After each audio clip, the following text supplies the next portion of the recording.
Right. So when you took a Reiki class, you kind of opened a door to something.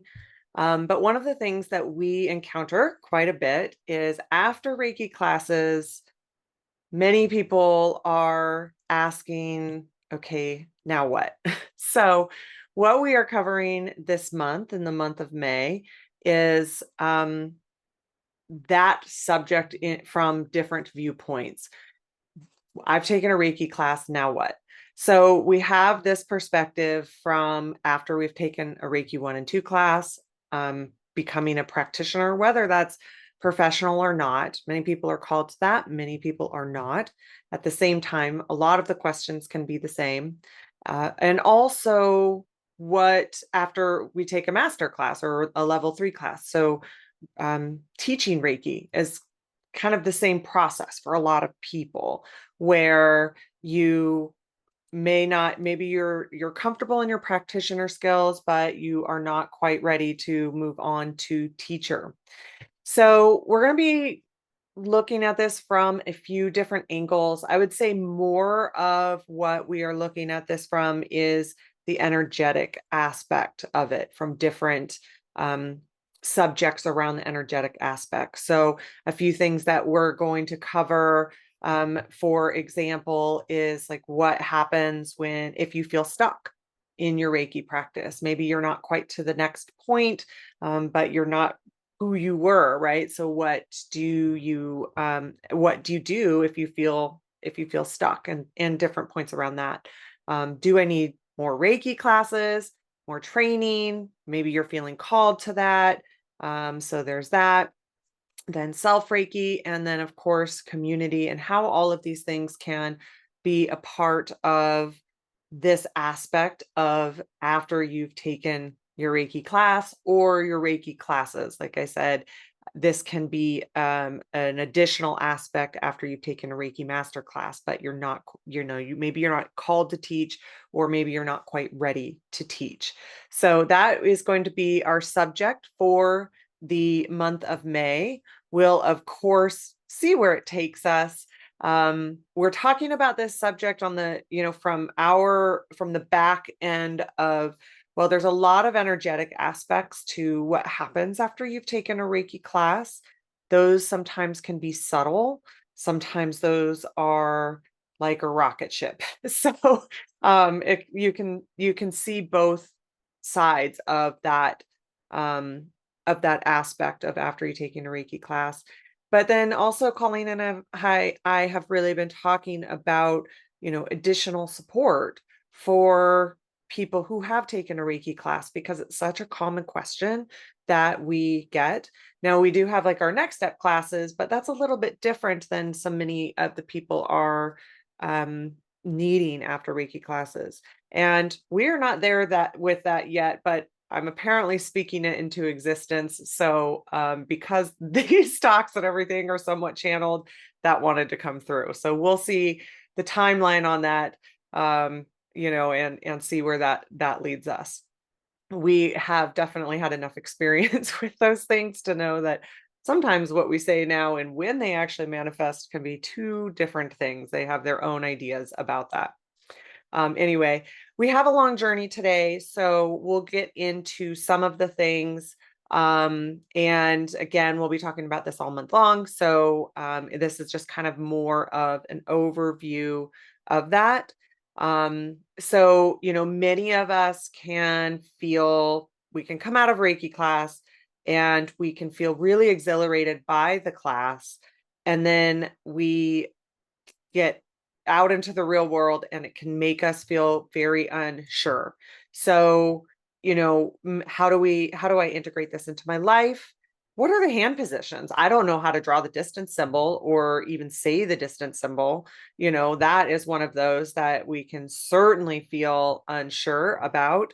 And, if I get the hand positions wrong, if I get the distance symbol wrong, am I doing it wrong? So that is another really big piece of an aspect of coming out of especially a 1 and 2 class. So you have all of this support in class, and then you get out of class and you're like, I don't know how to do this. I don't know what I'm doing.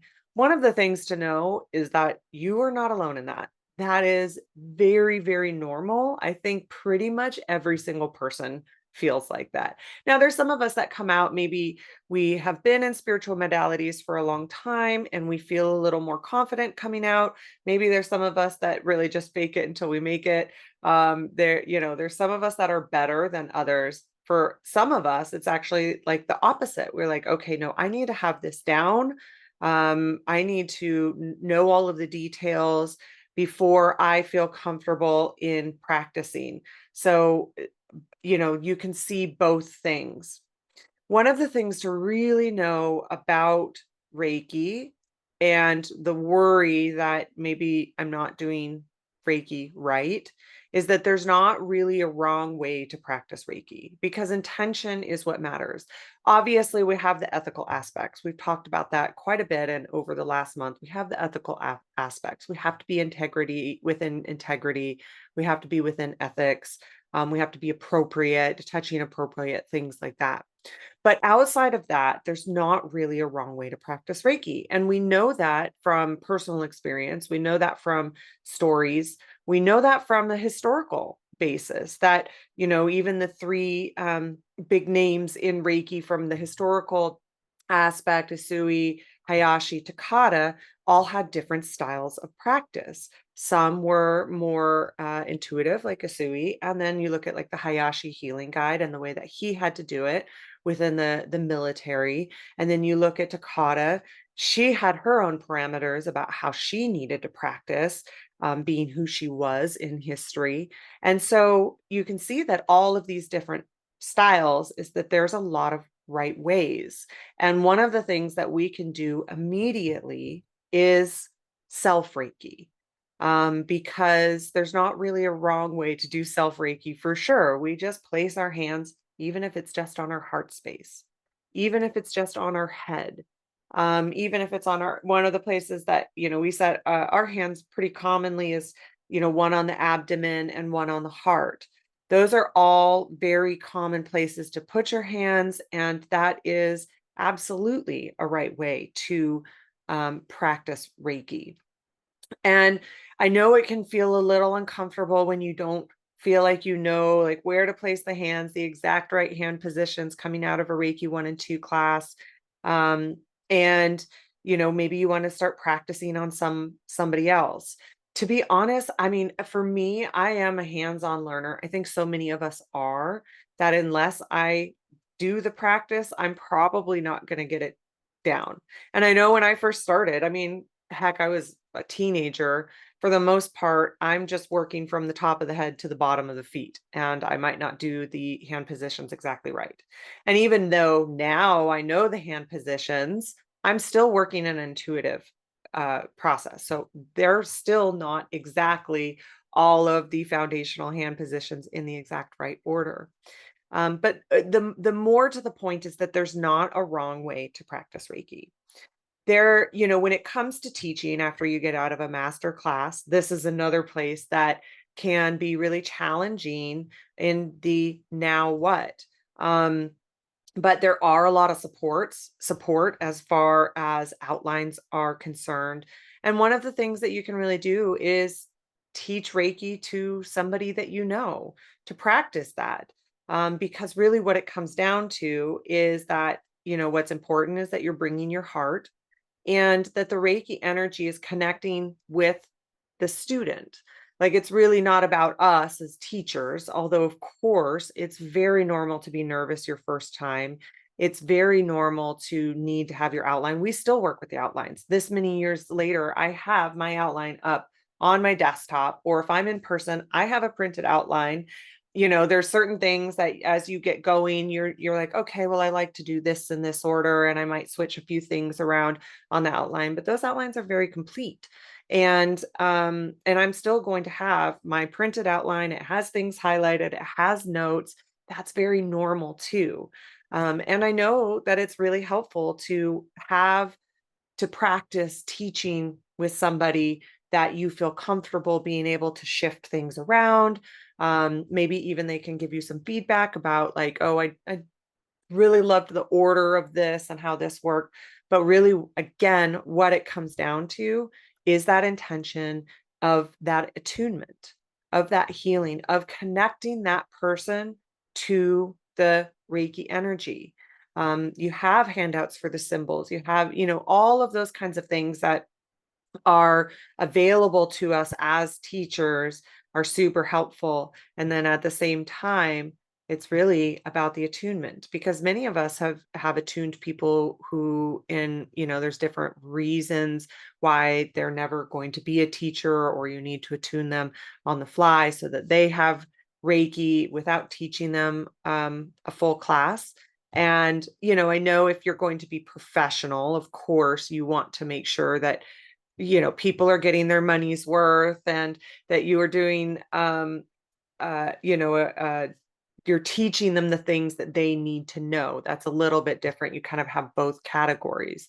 But at the same time, everybody has to start somewhere, right? And so there's not necessarily a wrong way to practice and even to teach. And again, of course, as long as it's within, the ethical standpoints, I don't think I need to keep adding that.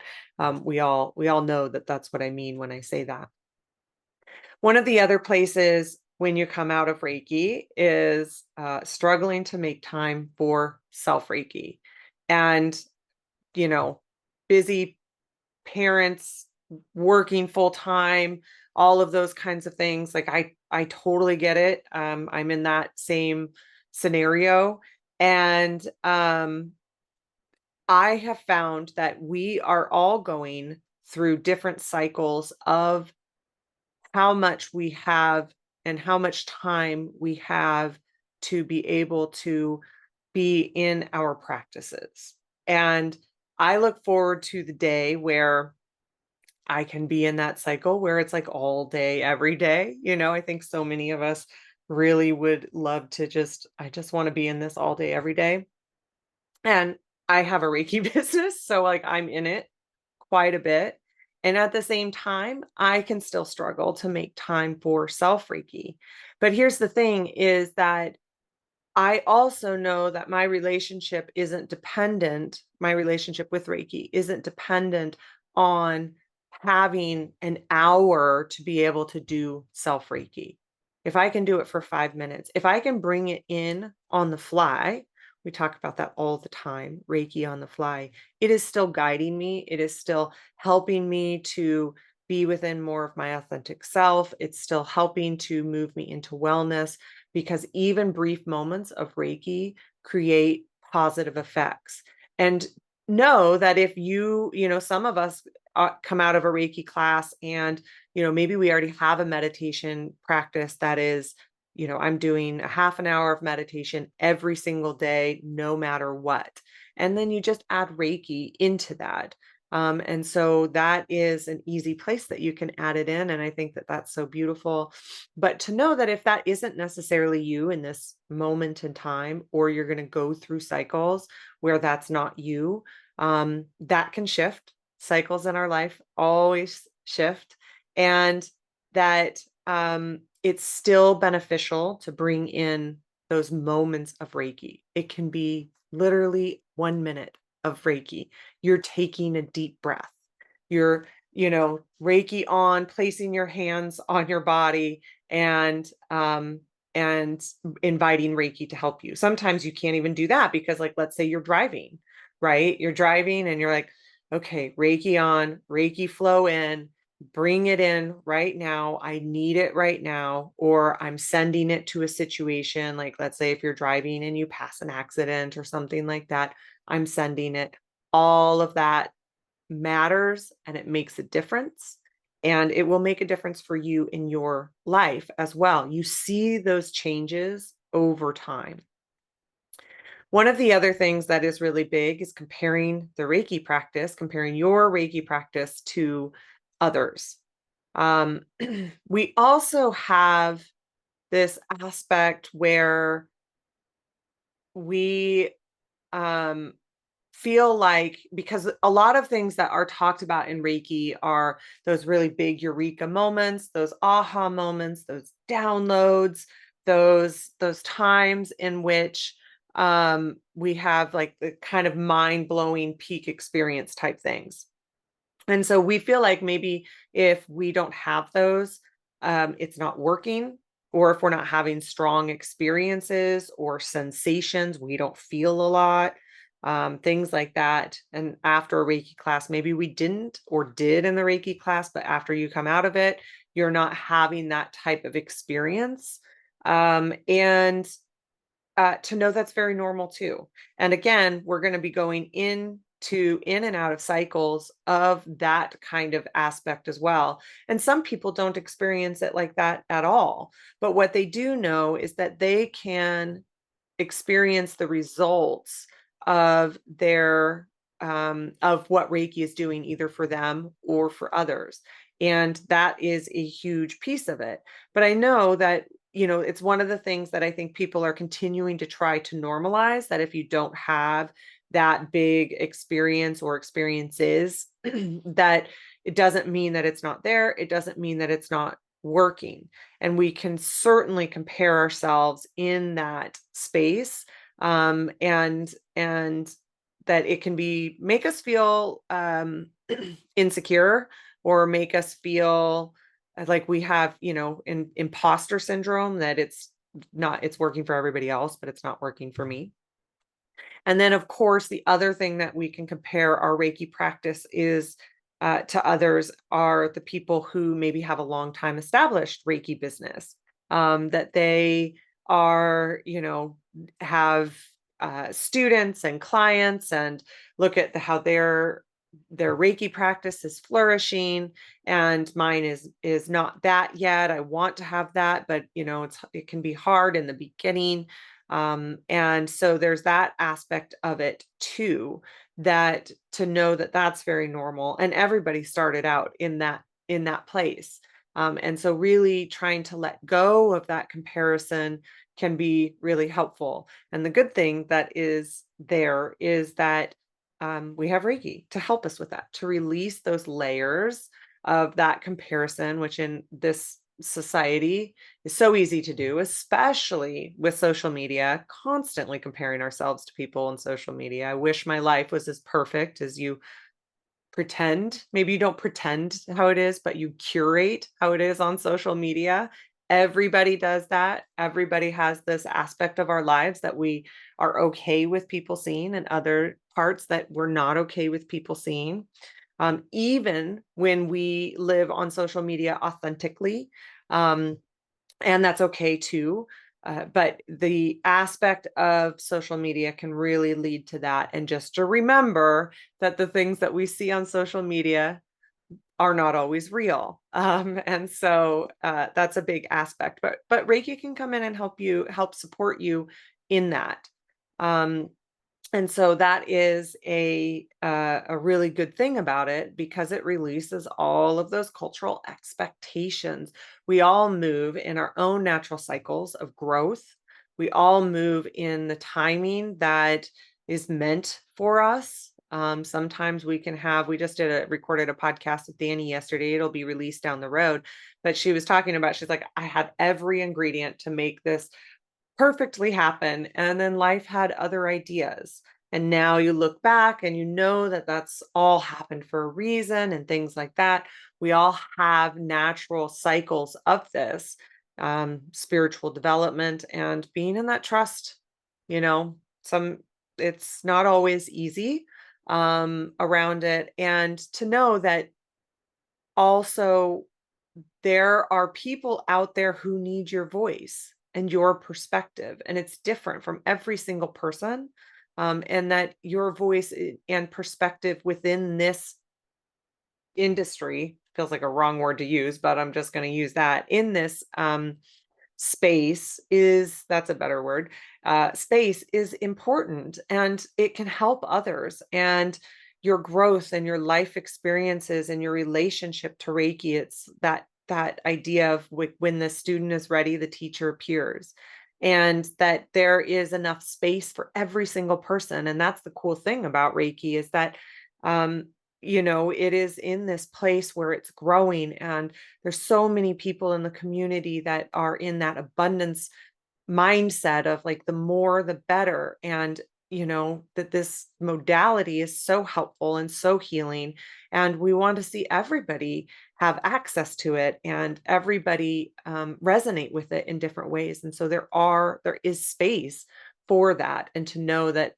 your clients are out there for you. They're just waiting for your voice to appeal to them. And to know that we have natural cycles of growth, we have natural cycles of rest. That is a part of our spiritual development. And hopefully we are in a place where we can listen to that rather than life teaching us that. And to know that it's very normal that you might have times where you are feeling less inspiration to create, less inspiration to be out in the world. It's like the cycles of the seasons, right? You have the cycle of the winter where you can be in that hibernation aspect. We all have natural cycles of that. Sometimes people, like I said, we'll be going over this next week, where we might feel stuck, where we might have feelings of disconnection, which means that something has gone wrong, especially if we felt it in class. And to know that it can be used in a positive or in a practical way.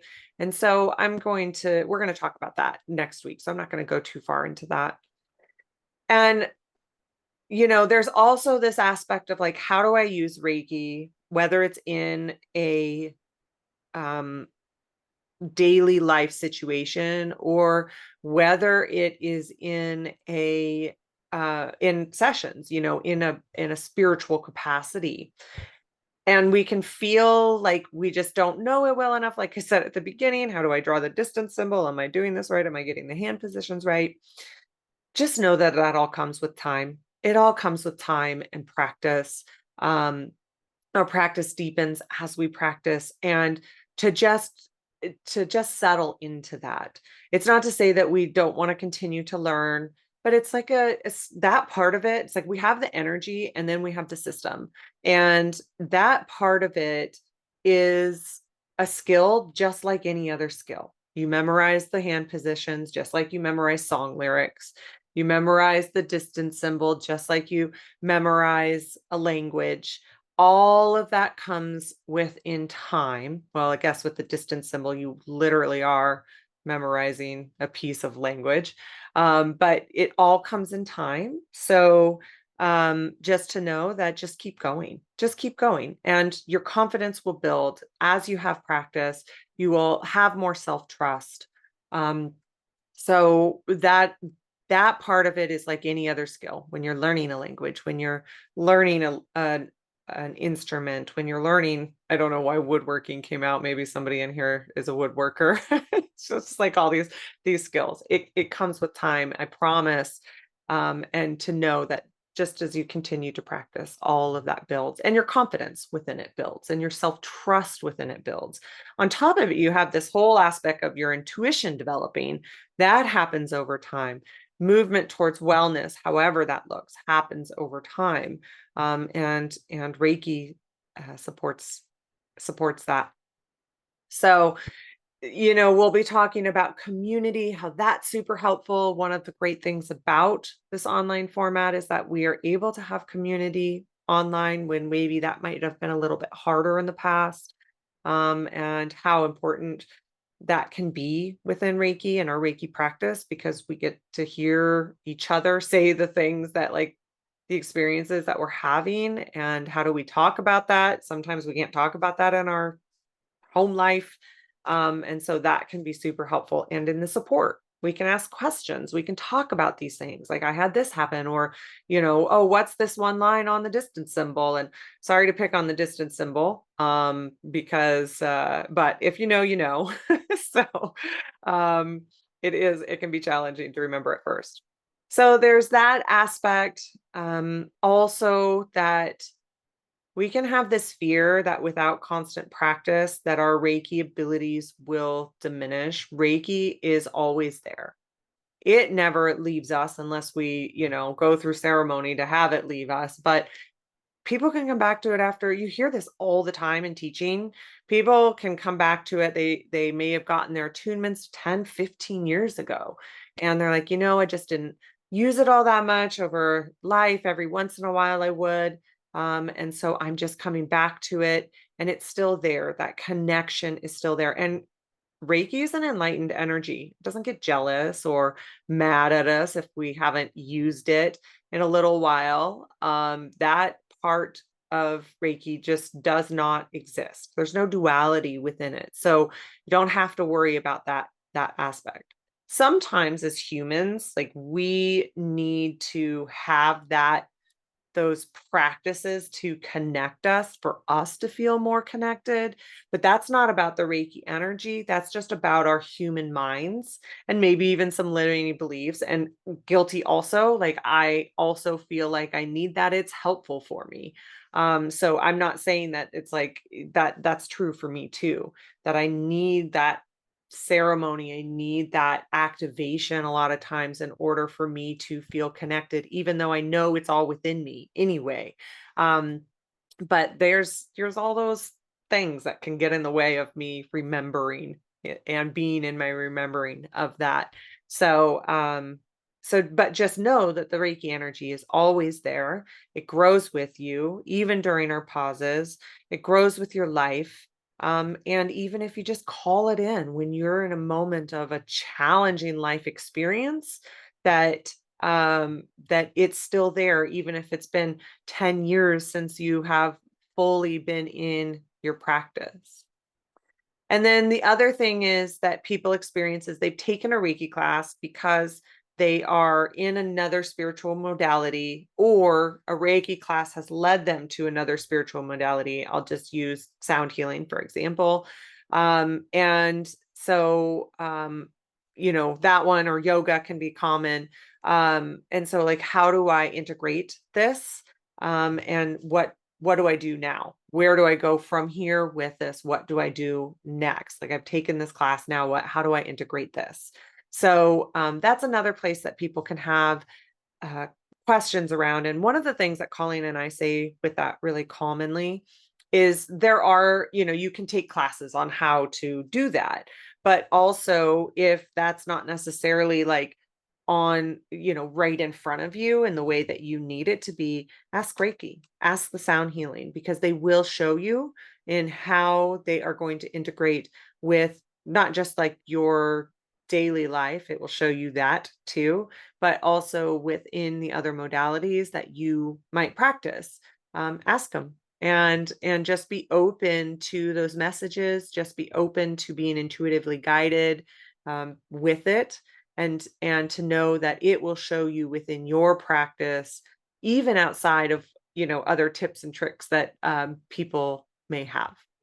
We have these subjects that we think are relevant for each of you and for all of us, and as a community, both individually and collectively. And so, one of the things I think I would clarify, if anything, is that what we've decided to do is do series. So, we do a series of a discussion. That's maybe in our own mind, how it's working and how we're thinking about it. Um, and so always know that what we are aware of is that each person here is in their own circumstance with all of their own needs and their own reasons for Reiki. And so we try to touch on, kind of the multi-dimensional levels and then the practical levels and all of the different ways that these subjects apply to you.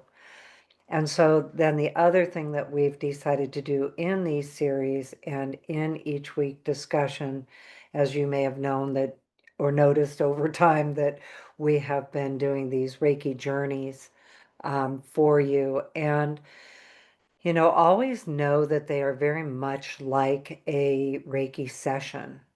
And we are doing them in a journey form so you can go to your inner truth and discover your answers. Because as a collective, we have over 100 people here, so each of you are in your own circumstance. So we spend time on, what this looks like, and the subjects were listening, kind of into the collective and into the ethers about what what's up right now.